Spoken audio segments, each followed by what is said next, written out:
being broke, growing up in Section 8 housing out here, and, seeing that my family, we always ran out of money before we ran out of month. Like, that was a saying that my dad had. That ended up, I think, really making a mark on me, where I was like, okay, when I grow up, I want to be insanely rich.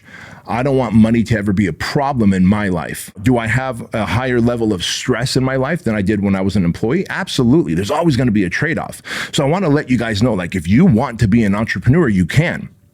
But I would rather work 24/7, 365 on my thing, on my terms, in my business, than work 9 to 5 in someone else's thing, especially if that someone else doesn't respect me, stifles my growth, doesn't create the opportunity for me to move up, maybe there's no culture for me to really blend in. I just feel like I'm a cog in a wheel, and whether I'm here or not, they're just going to replace me with someone else.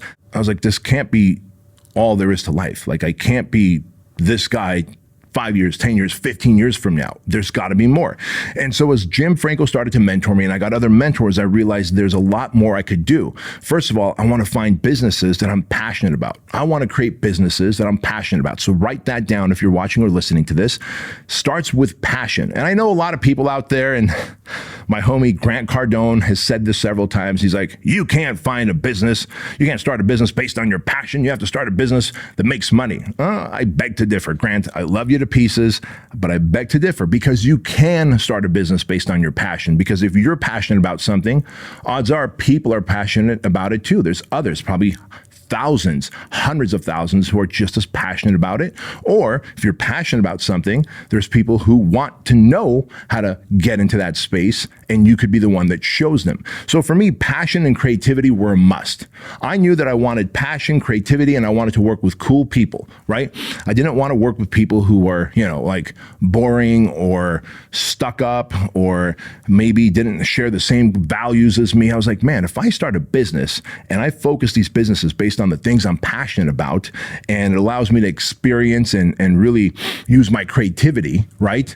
And creativity in marketing, creativity in sales, creativity in the product or the service that I'm offering. Like, it really is part artistic expression and part entrepreneurial expression. Like, being a business owner, an entrepreneur, is both art and business. And that's what I love about it. Now, some of you are like, hey man, I enjoy being an employee, and that's cool. That is awesome. And if you work in an environment like we have here, guess what? As long as you perform, you have room to grow. As long as you're cool, like everyone else is cool with you. Like, we're all savages. We get after it. We yuck it up and we laugh about things.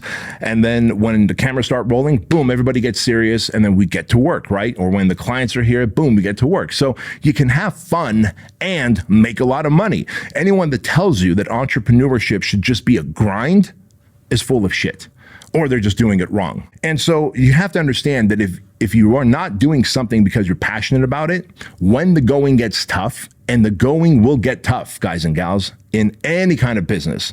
Like, it doesn't matter what the business is. When the pandemic hit, for the most part, all businesses started to suffer, started to struggle, started to lose clients, started to lose money, right? But if you're in that business because it's a passion project for you, you're going to stay in the fight when the going gets hard. So understand that if it's not a passion-based business that is allowing you to exercise creativity and serve humanity by solving a problem with your product or service in exchange for money, then what you're really doing is you're chasing money. But at some point, the going will get tough. And when it does, that's when you're going to regret it.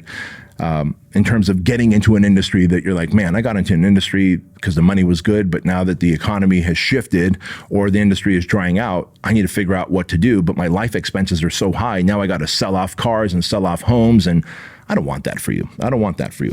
Self-mastery means doing what you have to do because you're called to do it over what you want to do because you don't feel like doing it.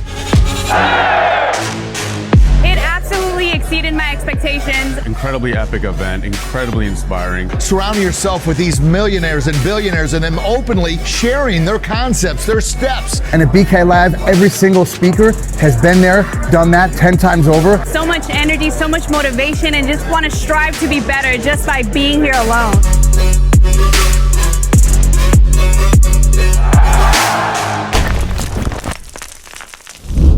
If you're starting a business and you want to get rich and have a fun time doing it, understand you have to be able to create a business that creates multiple income streams, right? And so whether you are creating multiple income streams from one business, guys, or you are creating multiple income streams by having multiple businesses, right? If you're creating a business, one, make sure it's a passion-based business, allows you to create and utilize creativity. Put yourself in a position that you can work with the kind of people that you love and that you would connect with, because you're going to be doing this like 24/7, 365, right? When I say 24/7, 365, that doesn't mean you're going to be working around the clock 24/7, 365, but make no mistake about it. Your brain is constantly going to be thinking about your business. If you have kids, like I've got Andrew and Chloe, my brain, there's a part of my brain that's always thinking about them. I just love them to pieces. I'm grateful to have them as kids. They're just awesome and amazing. I always wonder what they're doing, and I'm checking in on them, and it's cool to see them grow up. And whether I saw them in the morning or I see them in the evening, or I'm going to a game with them, or me and Andrew are working out, like I can't get enough of my kids. Like you're never going to get enough of your business because it's your baby, right? So if it's your baby and all the people that work in it are pretty much like your family members, except this is the one time where you can actually pick and choose your family members. So you might as well pick and choose the family members that you jive with, you connect with, you have some values, core values with, right? And that's what people forget. And if you guys all jive and connect and have core values, that business is going to be more successful.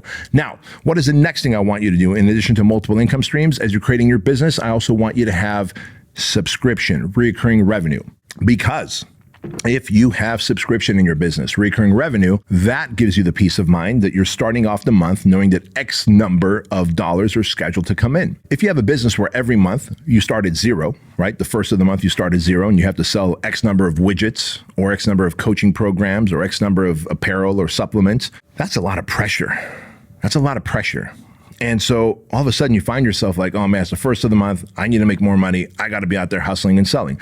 Not that you wouldn't otherwise, but doesn't it feel great to know that every month there's like recurring payments coming in? Now, if I know that I have multiple income streams, I have recurring revenue, it's a business that I can sell, it's based around the things that I'm passionate about, and that allows me to exercise my creativity, like, holy fuck, this is really rad. I can have an awesome life, and if I did my job right in terms of marketing this thing, then I'm gonna make a lot of money and have awesome experiences and be able to help out charities and the church that I go to and the causes that I believe in and the people that I wanna help. Where scaling your business is concerned, you're gonna have to come up with an irresistible offer. An irresistible offer has to be something that is a no-brainer offer. Like someone would have to go, I must be stupid if I don't take this offer, right? The next thing is, can you make that offer through ads? Can you throw money at your offer, your irresistible offer, to catch it on fire and get it to reach more people?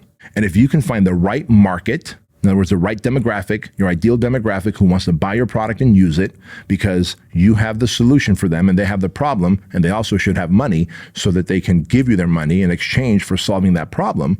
Now, when you throw money at it, your solution and your irresistible offer is shown to them.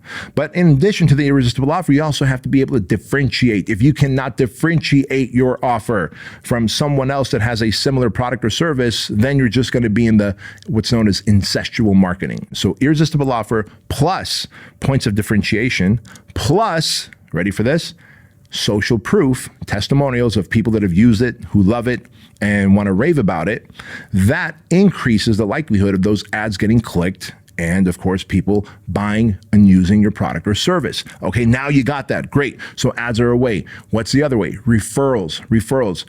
You've got to encourage your clients and customers to become evangelical about your product or service. If your product is that good, then you should have a system, a process in place where you reach out to customers and clients and go, hey, we know you love our product. We know it's an awesome experience. We know it solved your problems. So here's what we're going to offer you to tell your friends, family, coworkers about us so that you can grow through referrals, because referrals are the easiest leads to close and convert, number one, and they come to you at the lowest cost. So make referral giving a byproduct of doing business with you. Like don't let it be organic. Like create a process for referral giving that will help you scale that business. And what is the other thing? The third component to scaling that business that you're so passionate about and love doing is influencers, right? in content creators. If you ask yourself who already has my future customers and clients, then you're gonna go, oh my God, that YouTube channel does, that Instagram page does, that Facebook group does, that podcast does. And then you reach out to those content creators and influencers and you make them an offer and say, look, here's a discount code and we'll pay you X amount of dollars to promote this, or each time the discount code gets used, you get a 10, 15, 20% commission from our thing. Because if other people or platforms already have your customers, you would be doing yourself a disservice trying to just grow your brand through your own content creation. And that's a big mistake a lot of you make, is you go, all right, I'm gonna create a lot of content and I hope some of this content pops off and goes viral. And if it does, then I'm gonna make myself a lot of money. Well, dude, I want that for you too. But the likelihood of having content popping off left and right to go viral where you have a big enough audience where you can scale your business, not likely to happen pretty quickly. It can happen over time, but it's not gonna happen pretty quickly.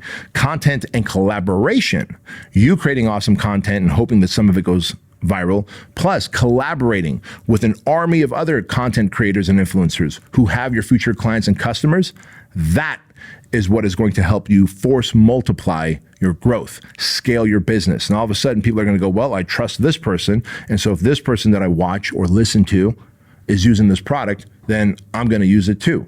That's how you end up growing this thing, right? So once you've done that, then what? Then longevity is you need to grow your personal brand. If you can grow your personal brand like long-term, now you can start acquiring other companies as well. And so understand that when you become a personal brand, another shift happens. Because if you have your own product or service, understand that first people will buy what you sell, right? They're gonna buy what you do. They're gonna buy what you sell. As you build your personal brand, they buy who you are.